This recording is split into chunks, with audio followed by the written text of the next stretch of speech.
चंगाई, छुटकारा, पाप क्षमा, आनंद, शांति, अनंत जीवन। यह है ऐलान मसीह के क्रूस का। वह क्रूस जो गए 2000 वर्ष से पापी और कमजोर इंसान के लिए सामर्थ बन चुका है।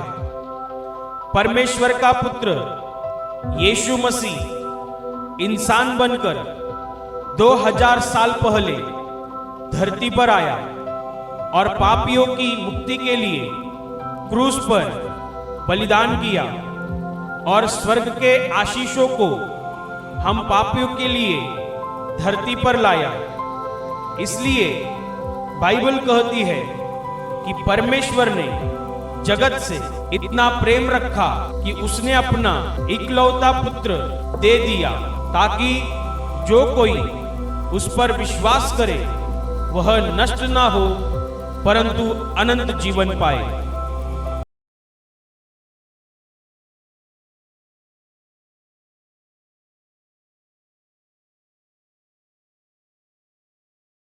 लूका का सुसमाचार अध्याय 13 वचन 22 से लेकर 24 तक मैं पढ़ रही हूँ, ध्यान देकर सुनो। वह नगर नगर और गांव गांव होकर उपदेश करता हुआ यरूशलेम की ओर जा रहा था। तो किसी ने उससे पूछा, हे प्रभु, क्या उद्धार पाने वाले थोड़े हैं? उसने उनसे कहा, सके द्वार से प्रवेश करने का यत्न करो, क्योंकि मैं तुमसे कहता हूँ कि बहुत से प्रवेश करना चाहेंगे और न कर सकेंगे। Hallelujah, hallelujah, hallelujah, hallelujah, hallelujah, hallelujah, hallelujah.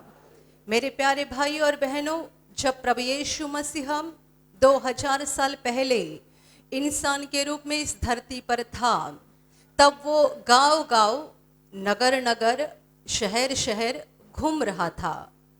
वो एक गांव में या एक नगर में 1 या 2 दिन ही रुका करता था, उसके बाद वो अगले गांव में जाता था।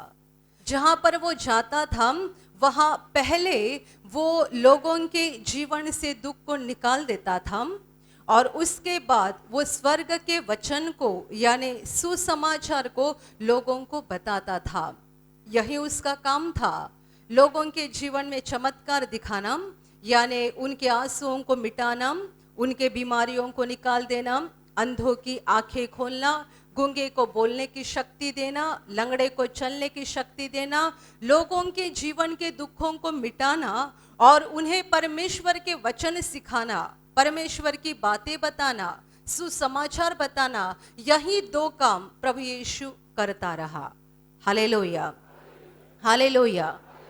उसने लोगों को दुनिया की बातें नहीं सिखाई बल्कि स्वर्ग की बातें सिखाई।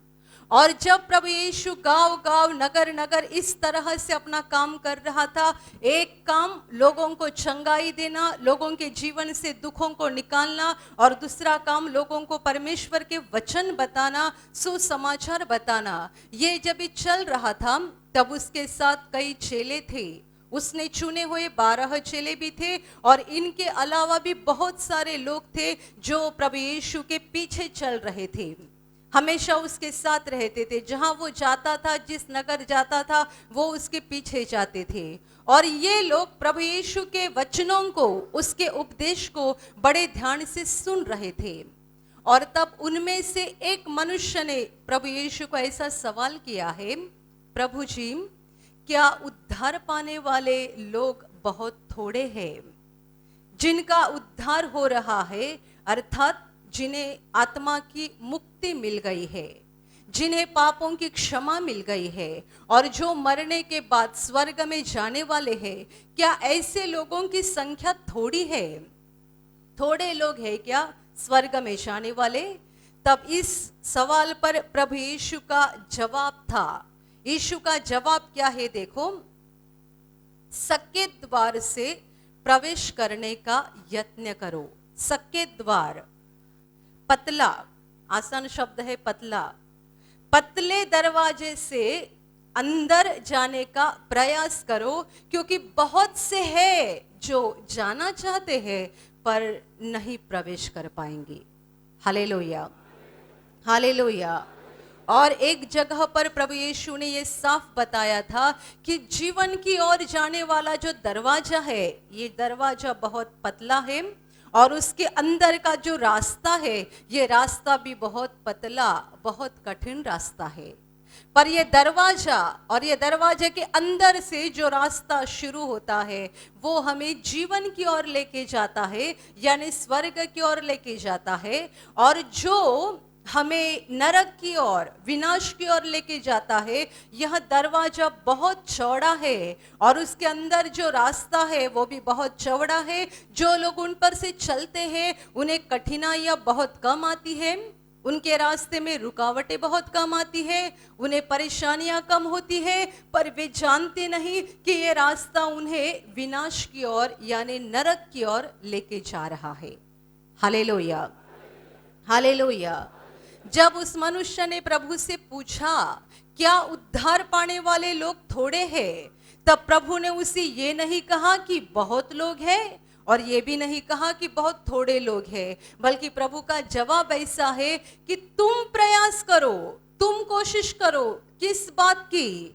इस सकेत फाटक से, सकेत दरवाजे से यानी इस पतले दरवाजे से अंदर जाने की कोशिश करो, क्योंकि जो इससे अंदर जाएगा और यहाँ आगे चल पाएगा वही अनंत जीवन में यानी स्वर्ग में पहुंच पाएगा। Hallelujah, hallelujah, hallelujah.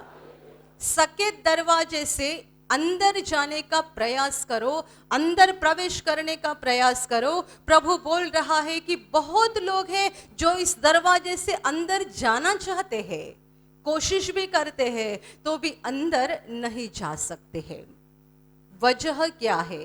यदि दुनिया के लोग जो इस सकेत दरवाजे को जानते हैं कि ये हमें जीवन की ओर लेके जा रहा है, इसके अंदर हम जाएंगे तो हम जीवन में पहुंचेंगे, ये हम जानते हैं, तो भी प्रभु कहता है वे प्रवेश नहीं कर पाएंगे। वजह क्या है? वजह ये है कि लोग एक साथ दोनों बातें चाहते हैं। वे परमेश्वर के आशीषों को और परमेश्वर से मिलने वाले जीवन को भी चाहते हैं और साथ ही साथ दुनिया को भी चाहते हैं। Hallelujah, hallelujah. इसीलिए बाइबल में वो घटना लिखी हुई है कि एक बार प्रभु यीशु के पास ऐसा एक व्यक्ति आ गया जो बहुत अमीर था, और यह व्यक्ति अमीर था तो भी उसके दिल में एक इच्छा थी कि मरने के बाद मुझे स्वर्ग मिलना चाहिए, मरने के बाद मेरी आत्मा अनंत जीवन में प्रवेश करनी चाहिए। और इस इच्छा को लेकर वो प्रभु के पास आ गया और उसने प्रभु से सवाल किया कि प्रभु जी, अनंत जीवन पाने के लिए मुझे क्या करना जरूरी है? मैं क्या करूं ताकि मरने के बाद मैं स्वर्ग में पहुंच पाऊंगा? प्रभु ने उसे कुछ आज्ञाएं बताई। तू परमेश्वर की आज्ञाओं को मान, चोरी मत करना, झूठ मत बोलना, व्यभिचार मत करना, माँ बाप का सम्मान करना। और ऐसी जब आज्ञाएं प्रभु ने उससे बताई, तब उस अमीर व्यक्ति का जवाब था कि मैंने तो इन सारी आज्ञाओं को मान लिया है, जो मुझे तू बता रहा है उन सबों को मैंने माना है, इन आज्ञाओं का मैंने पालन कर लिया है। तब प्रभु ने आगे जाकर उससे कहा, यदि तू पूरा होना चाहता है तो तेरे पास जो कुछ है वो सारी तेरी जायदाद, सारी संपत्ति बेचकर कंगालों को बांट दे और मेरे पीछे हो ले, तुझे स्वर्ग में संपत्ति मिल जाएगी। Hallelujah, hallelujah, hallelujah. जब प्रभु का ये जवाब उस अमीर ने सुना, तब बाइबल कहती है वो बड़ा दुखी हो गया, नाराज हो गया और प्रभु यीशु को छोड़कर चला गया, क्योंकि उसकी जायदाद बहुत थी। ये अमीर प्रभु के इस शब्द से पीछे मुड़कर चला गया। वजह बाइबल में ही आगे लिखी है, क्यों छोड़कर गया? क्योंकि उसकी संपत्ति बहुत ज्यादा थी। Hallelujah, hallelujah, hallelujah. यही तो वजह है कि लोग स्वर्ग में जाना चाहते हैं तो भी नहीं जा सकते हैं, क्योंकि दुनिया के लोग एक साथ दोनों बातें चाहते हैं। वे परमेश्वर की बातों को भी अपने जीवन में चाहते हैं और दुनिया की बातों को भी चाहते हैं। पर जैसा कि प्रभु यीशु ने कहा है, कोई भी मनुष्य एक साथ दो धनियों की सेवा नहीं कर सकता है। दो स्वामियों की सेवा करना किसी मनुष्य के लिए मुमकिन नहीं है। यदि कोई दो स्वामी की सेवा करने लगेगा तो किसी एक से बहुत ज्यादा प्यार करेगा और दूसरे से नफरत करेगा। प्रभु कहता है कि तुम परमेश्वर और धन दोनों की सेवा एक साथ नहीं कर सकते हैं। Hallelujah, hallelujah. आज दुनिया में धन मनुष्य का ईश्वर बन गया है। लोग बोलते तो जरूर है कि हमें सृष्टिकर्ता के ऊपर भरोसा है, पर बिल्कुल गहराई से देखा जाए तो मनुष्य का सच्चा ईश्वर संपत्ति है, पैसा है, धन है। लोग धन को अपना ईश्वर बनाकर रखे हैं। क्यों? उसी पर निर्भर रहते हैं, उसी की पूजा करते हैं। लोग धन को अपने अलमारी में बहुत संभाल कर रखते हैं और धन पाने के लिए दिन रात उसी के पीछे पड़े रहते हैं। आप कुछ भी दुनिया का पाप ले लो, उनमें से बहुत सारे पाप संपत्ति और जायदाद के लिए किए गए होते हैं। क्या चाहिए? भाई भाई से नफरत करता है, वजह क्या? भाई का हिस्सा चाहिए। बहन बहन से नफरत करती है, वजह क्या? उसका हिस्सा चाहिए। एक दूसरे से नफरत, एक दूसरे से दुश्मनी, आगे जाकर एक दूसरे की हत्या भी करना, ये सब क्यों हो रहा है? हमें और पैसा चाहिए और धन पाना है। ये भी मुझे मिलना चाहिए, वो भी मुझे मिलना चाहिए, ये मेरे पास होना चाहिए, वो मेरे पास होना चाहिए। मैं बहुत अमीर बनना चाहता हूँ, मैं बहुत अमीर बनना चाहती हूँ। इसीलिए प्रभु ने साफ कह दिया है कि दो स्वामी है। धन भी मनुष्य का स्वामी है और दुनिया के लोग एक तो उस सच्चे स्वामी से प्यार कर सकते हैं और जो सच्चे स्वामी से प्यार नहीं करता है वो धन से प्यार करता है। Hallelujah, hallelujah, hallelujah, hallelujah. मेरे प्यारे भाई और बहनों, हम दुनिया में देख रहे हैं ये जिंदगी बहुत कठिन बनते जा रही है, बहुत कठिन।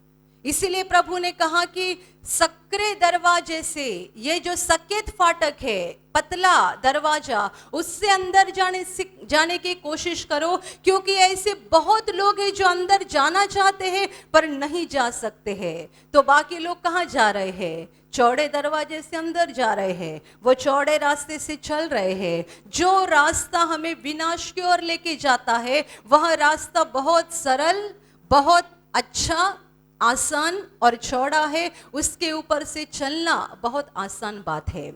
और जिसे प्रभु में बने रहना है, प्रभु में आगे बढ़ना है, प्रभु में चलते रहना है और मरने के बाद स्वर्ग में जाना है, उसके लिए रास्ता बहुत पतला है, बहुत कठिन है। उसे बहुत सारे कठिनाइयों का सामना करना पड़ता है।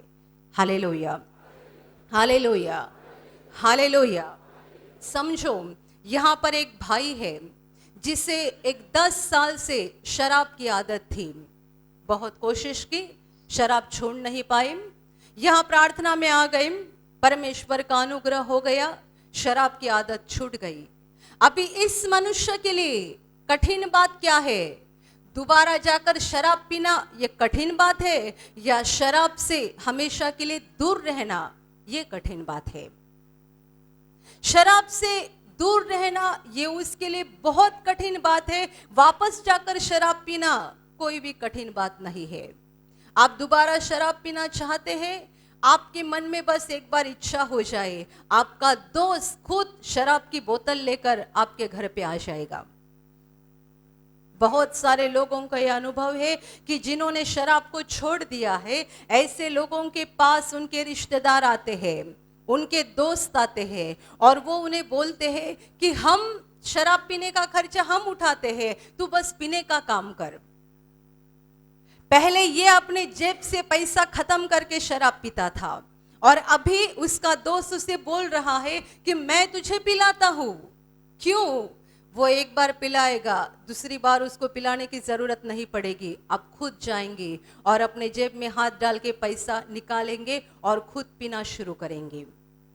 ये विनाश की ओर जाने वाला रास्ता बहुत आसान रास्ता है। इसीलिए प्रभु ने कहा था, बहुत सारे लोग उसी रास्ते से चल रहे हैं। यह आसान रास्ता है, विनाश की ओर जाने वाला रास्ता, जो हमें बार बार पाप में गिराता है। लोग बार बार पाप में गिर जाते हैं। जिसने 10 साल के बाद शराब छोड़ दी है, परमेश्वर के अनुग्रह के द्वारा, परमेश्वर की दया के द्वारा, जिसे इस व्यसन से पूरी तरह से छुटकारा मिल गया है, उसके लिए कठिन बात यह है कि आगे जाकर मुझे इस शराब को छूना नहीं है। मैंने मेरे पिछले जीवन में जो भी गलतियां की है, पिछले जीवन में जो भी पाप किए हैं, मुझे आगे जाकर नहीं करना है। पर यदि उसने मन में ऐसा फैसला किया है तो उसे जरूर मेहनत करनी पड़ेगी। इसलिए प्रभु इस शब्द का इस्तेमाल कर रहा है, यत्न करो, प्रयास करो, कोशिश करो। बिना कोशिश कोई भी जीवन के रास्ते पर से आगे नहीं बढ़ सकता है। Hallelujah, hallelujah. आप यहाँ हर शुक्रवार आते हैं, चाहे कितना भी कड़क धूप हो, चाहे कितना भी बड़ा बारिश हो, कुछ भी हो जाए, आप दूर दूर से यहाँ पर आते हैं। पैसा खर्चा करके, अपना समय गवाकर आप यहाँ पर आते हैं। ये जो आप प्रभु के पास आने के लिए कोशिश करते हैं, ये कोशिश यानी आप जीवन को पाने के लिए कर रही कोशिश है।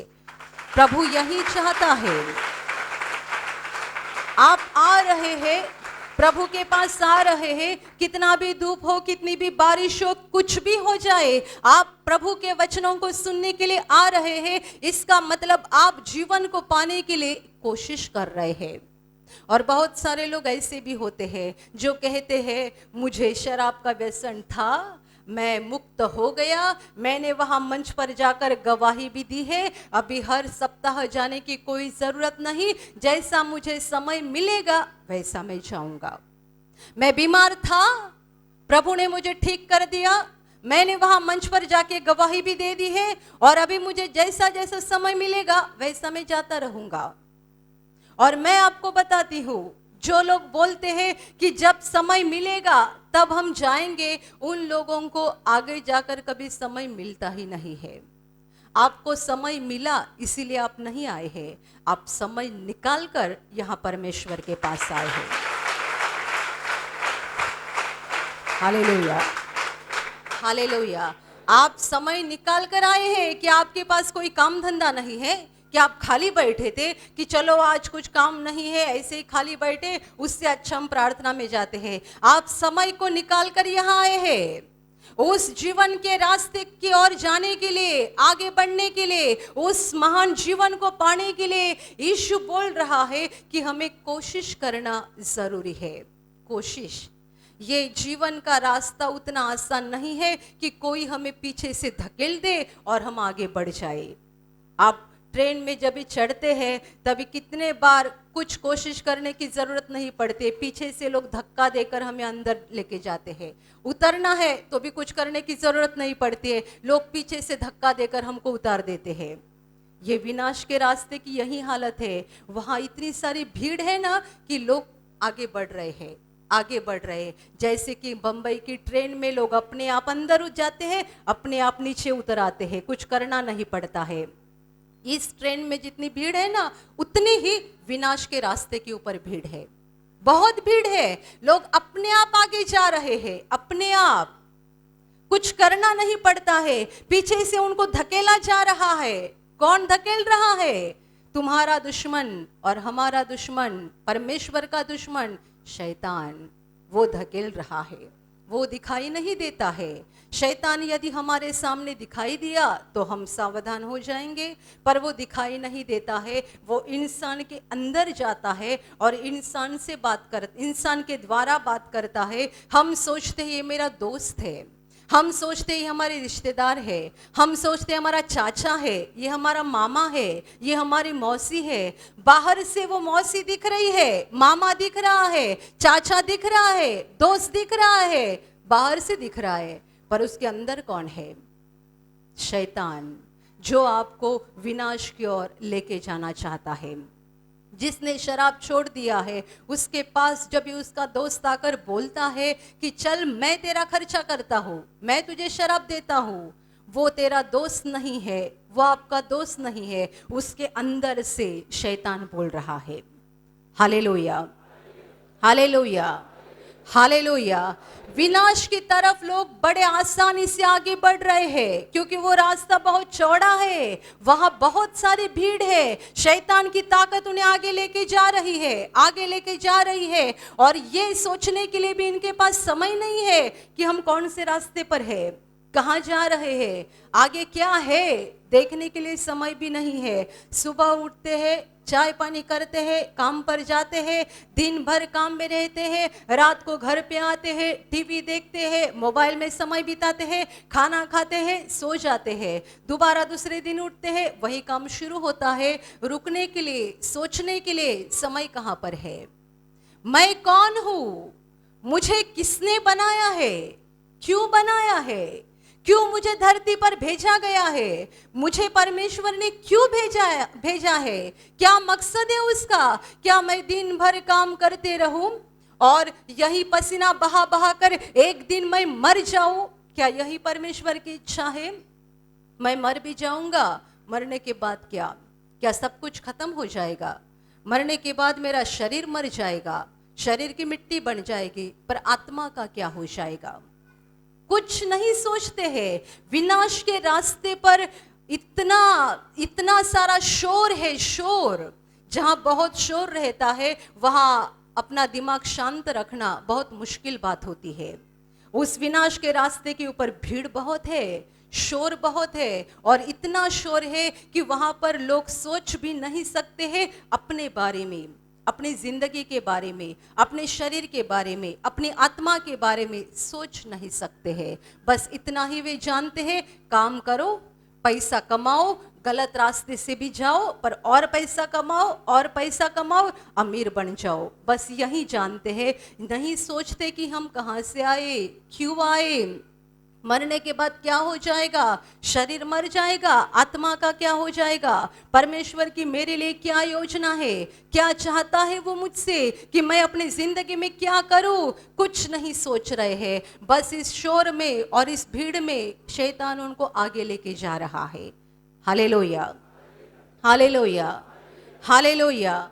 मैं समझती हूँ जब आप यहाँ प्रार्थना में आते हैं, शायद आप में से कोई व्यक्ति आज पहली बार आए होंगे, लेकिन आप जब यहाँ प्रार्थना में आते हैं तब आपने अपनी जिंदगी में एक पॉज लिया हुआ है। पॉज, आप पॉज बटन को जानते हैं, वो स्टॉप नहीं होता है, पॉज, उसके बाद दोबारा शुरू हो जाएगा, पर कुछ पल के लिए आप रुके हैं, कुछ पल के लिए आपने अपनी जिंदगी में पॉज लिया है। सोचना है आपको, मुझे किसने बनाया है, क्यों बनाया है? क्या मैं धरती पर बीमार होने के लिए आया हूं? क्या मैं धरती पर पसीना बहाने के लिए आया हूं? क्या मैं धरती पर सारी परेशानी और तकलीफ में जीवन बिताने के लिए आया हूं? मरने के बाद मेरा क्या हो जाएगा? आपको सोचना है, क्योंकि आपकी जिंदगी और मेरी जिंदगी पल भर की है। हम आज हैं, अगला पल नहीं जानते हैं। आपको समझना है, जानना है अपने खुद के बारे में और अपने सृष्टिकर्ता के बारे में आपको जानना जरूरी है, क्योंकि जो लोग विनाश के रास्ते से चल रहे हैं और आगे बढ़ रहे हैं, शैतान की ताकत उनको आगे लेके जा रही है, वे लोग नहीं जानते हैं कि वे कहाँ जा रहे हैं, पर प्रभु यीशु ने पहले ही बताया है वे कहाँ जा रहे हैं, विनाश की ओर। जब उनका धरती का जीवन खत्म हो जाएगा, यहाँ का जीवन खत्म हो जाएगा और ये शरीर बंद पड़ जाएगा, आत्मा यहाँ से बाहर निकलेगी, तभी आत्मा देखेगी मैं कहाँ पर पहुँच गई, मैं कहाँ पर पहुँच गया। यहाँ तो आग जल रही है, कौन से ट्रेन में मैं बैठा था, कौन सी ट्रेन से मैं सफर कर रही थी, यहाँ कैसे पहुंच गए हम? यहाँ तो आग है, यहाँ तो कितनी सारी आत्माएं चिल्ला रही है, यहाँ कितनी जलन हो रही है, यहाँ कितना दर्द और कितनी परेशानी है, यहाँ कितना बड़ा अंधकार है। मैं कौन सी ट्रेन से सफर कर रहा था, मैं कौन सी ट्रेन से चल रहा था, कहाँ पहुंच गया मैं, कहाँ पहुंच गई मैं? जब वे उस विनाश में पहुंचेंगे तब उनकी आंखें खुल जाएगी, तब तक वे नहीं जानेंगे कि वे कहाँ जा रहे हैं। Hallelujah, hallelujah, hallelujah. हमें जिंदगी में दौड़ते नहीं रहना है, रुकना है, अपने बारे में सोचना है, खुद के जीवन के बारे में सोचना है। आप जिंदगी भर काम करते रहोगे, एक दिन बूढ़े होकर मर जाओगे, क्या फायदा है जिंदगी का? मरने के बाद यदि आपकी आत्मा ने देखा कि आप नरक में पहुंच गए हैं, तो क्या फायदा है अपनी जिंदगी का? आपके यहाँ 4-4 मकान होंगे, 10-10 गाड़ियां होंगी, बहुत सारा सोना, बहुत सारी जमीन आपने इकट्ठा की होगी, पर जिस पल आपकी आत्मा इस शरीर से बाहर निकलेगी और आत्मा देखेगी कि यहाँ तो आग ही आग है, मैं कहाँ पहुंच गई, मैं कहाँ पहुंच गया, जब आपकी आत्मा ये देखेगी तो आपका क्या फायदा हो जाएगा? इसलिए प्रभु यीशु ने कहा, मनुष्य ने सारे जगत को प्राप्त किया पर अपनी आत्मा को गवाया तो उसे क्या लाभ है? सारे जगत को कोई भी हासिल नहीं कर सकता है, पर प्रभु बोल रहा है, यदि कोई मनुष्य ऐसा होगा भी जिसने सारे जगत को प्राप्त किया है, दुनिया की सारी संपत्ति, सारा सुख उसके पास आ गया, पर मरने के बाद यदि वो नरक में गया तो फायदा क्या है? Hallelujah, hallelujah, hallelujah.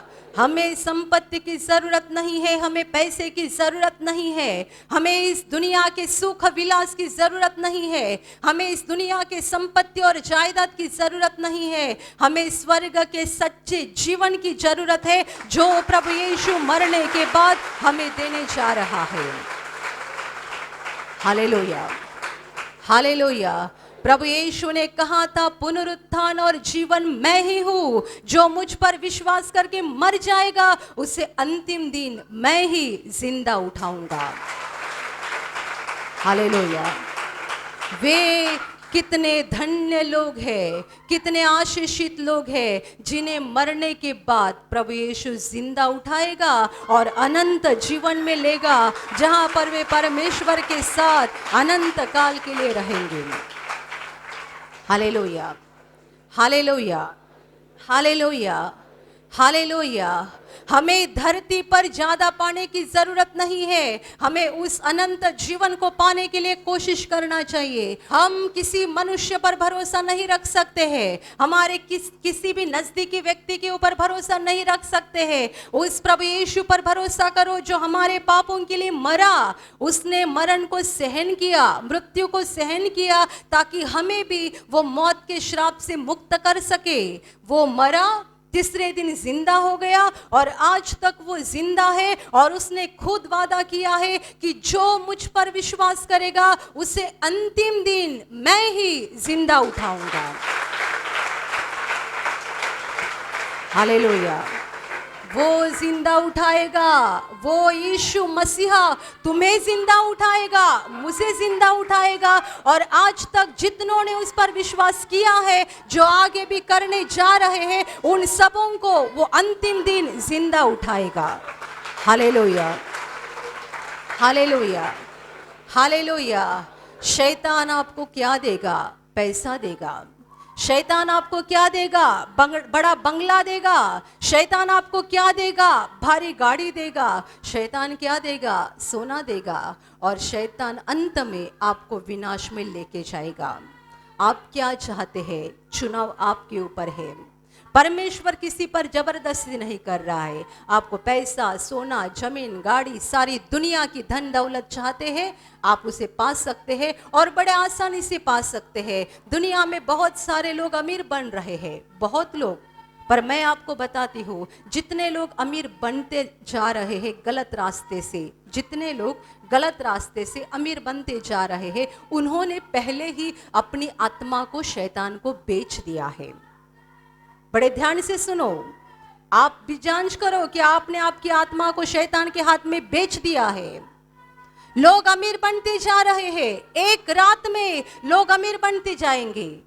एक महीने के अंदर व्यक्ति अमीर बन जाता है। कैसा अमीर बन जाता है? शैतान प्रभु यीशु को एक ऊंचे जगह पर लेके गया और उसने प्रभु यीशु को कहा, दुनिया का सारा वैभव दिखाया और उससे कहा, ये सब मुझे दिया गया है और जिससे मैं चाहता हूं उसे मैं दे देता हूं। बोलने वाला कौन था? शैतान। वो यीशु को बोल रहा है, दुनिया का सारा वैभव, सारी धन दौलत वो यीशु को दिखा रहा है और वो यीशु को बोल रहा है, ये सब मुझे दिया गया है और जिसे मैं चाहता हूं उसे मैं दे देता हूं। और इसी तरीके से लोगों ने अपनी आत्मा को शैतान को बेच दिया है और शैतान उनको दुनिया का वैभव देते जा रहा है।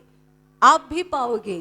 आप शैतान की बातों को मानना शुरू करो, बहुत बड़े पैमाने में दुनिया की संपत्ति पाओगे। सावधान हो जाओ, आत्मा की आंखों को खोलो। हमारा राजा शैतान नहीं होना चाहिए, प्रभु यीशु होना चाहिए। Hallelujah, hallelujah, hallelujah, hallelujah. सके दरवाजे से अंदर प्रवेश करो और ये पतले रास्ते से चलना शुरू कर दो। कठिन रास्ता है, कठिनाई आ जाएगी, परेशानी आ जाएगी, पर जब आप इस रास्ते से आगे बढ़ते जाएंगे, शैतान आपके ऊपर हमला करेगा, आपको पीछे मुड़ाने के लिए वो कोशिश करेगा, पर ये कभी मत भूलना कि ये सारे समय में परमेश्वर आपका साथ देगा। शैतान आपको दुख देगा, सताएगा, परमेश्वर आपका साथ देगा। मेरे प्यारे भाई और बहनों, परमेश्वर तो चाहता है कि हर व्यक्ति का उद्धार हो जाए, हर मनुष्य को मुक्ति मिल जाए, हर मनुष्य की आत्मा स्वर्ग में पहुंचे। ये परमेश्वर की इच्छा है, पर बहुत सारे लोग परमेश्वर की इच्छा को ठुकरा रहे हैं और शैतान का हाथ पकड़कर नरक की ओर बढ़ रहे हैं। परमेश्वर ने हमसे इतना प्रेम किया है कि हमें बचाने के लिए उसने अपने पुत्र को यानी प्रभु यीशु को धरती पर भेजा। हमारे पापों का बोझ अपने ऊपर लेकर प्रभु यीशु ने क्रूस पर अपना बलिदान कर दिया, ताकि उस पर विश्वास करने के द्वारा हमें पापों की क्षमा मिल जाएगी। हम सब पापी है, पर हमारे पापों का बोझ प्रभु ने लिया है, हमारे पापों की सजा प्रभु यीशु ने ली है। जब हम उसके पास आते हैं, उसके सामने नम्र बन जाते हैं, हमारे पापों को कबूल करके पश्चाताप करते हैं, तब प्रभु यीशु के लहू के द्वारा हमारे पापों को मिटाया जाता है, खत्म किया जाता है। और यीशु के लहू के द्वारा, यीशु के लहू के द्वारा जो आत्मा शुद्ध बन चुकी है, धर्मी बन चुकी है, उसके लिए स्वर्ग का दरवाजा खोला जाता है। Hallelujah, hallelujah, hallelujah. और प्रभु यीशु ने भी कहा था, मैं दरवाजा हूँ। वो स्वर्ग का दरवाजा है और यहाँ पर वो बोल रहा है, सके दरवाजे से अंदर जाओ, प्रभु यीशु पर विश्वास करो, उसे अपने दिल में प्रभु और उद्धारकर्ता के रूप में ग्रहण करो। वो आपका प्रभु है, यानी वो आपका मालिक है। शायद आज तक शैतान आपका मालिक होगा, पर आज शैतान का अधिकार निकाल दो। वो आपका, उससे आपका प्रभु बनाओ, उसे मालिक बनाओ। वो आपका मुक्तिदाता है, वो आपको पापों से मुक्ति देगा, बचाएगा। और इस विश्वास के रास्ते से आगे बढ़ते चलो, क्योंकि यही रास्ता हमें जीवन की ओर यानी अनंत जीवन में लेके जाता है। हालेलुया। और अभी मैं आपके लिए प्रार्थना करने जा रही हूँ। आपके शरीर के जिस भाग पर बीमारी है, पूरे विश्वास के साथ वहाँ पर हाथ रखो। और यदि वहाँ हाथ नहीं रख सकते हैं तो अपने सीने पे हाथ रखो। पूरा विश्वास करो कि प्रभु यीशु अभी आपको छूकर ठीक करेगा। प्रभु यीशु अभी आपको छूकर आपके जीवन में अद्भुत काम करेगा। आपके शरीर में से हर बीमारी प्रभु यीशु के पवित्र नाम से इसी क्षण निकल जाए। आपके जीवन का सारा दुख प्रभु यीशु के नाम से इसी क्षण निकल जाए। आपके जीवन में काम करने वाली सारी अंधकार की शक्ति प्रभु यीशु के नाम से आपके जीवन से निकल जाए। सारे शैतान के बंधन आपके जीवन से टूट जाए। हर दुष्टात्मा को प्रभु यीशु के नाम से मैं आज्ञा दे रही हूँ, इसी क्षण इन्हें छोड़कर निकल जाओ और वापस उनमें नहीं आना। आपका जीवन परमेश्वर के आशीषों से भर जाए। स्वर्ग की शांति और स्वर्ग की खुशी पवित्र आत्मा आपके दिल में भर दे। आमीन।